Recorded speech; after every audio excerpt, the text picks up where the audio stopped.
Communities of color are calling for change in our racial climate. No doubt about it, Amy. News Channel 5's Cole Johnson joins us live now with some insight from the Asian community. Good morning, Colin. In the last half hour, I know we got reaction from those in the community who live here in Middle Tennessee, but we just wanted to hear some more thoughts on this.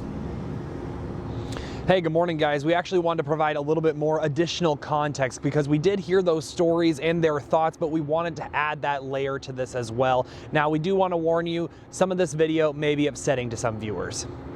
We wanted to dig deeper and give a broader perspective on racism against the Asian community.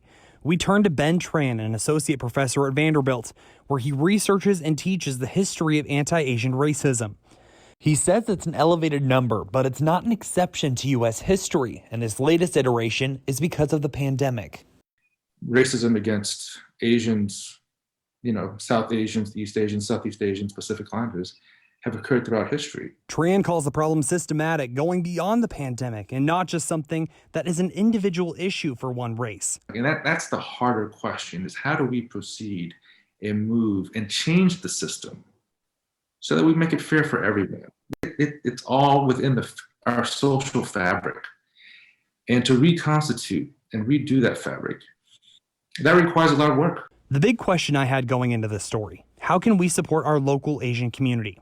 Tran says in some ways it's being aware of our biases, counter them, and call out racist acts.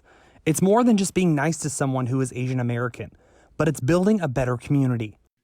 But if we work towards understanding each other, understanding our histories and our complexities and our desires and aspirations, then I think together we can change these things. Lee says we need to come together, love and help each other, and check on them, but also stress what we share on social media by validating the source and making sure it's true. So I think we can all guard against some of these very negative words or stories that's out there. For Seth, he says be kind to everyone because it's not a race-specific issue. It's a shared experience. Even though we look differently, and even though we have different accents, but our experience are shared in this community and in this country. Now, if you missed the first half of the story, we're going to have that up online later this morning on NewsChannel5.com, so you can watch both parts there. We're reporting live in downtown Nashville. Cole Johnson, News Channel 5.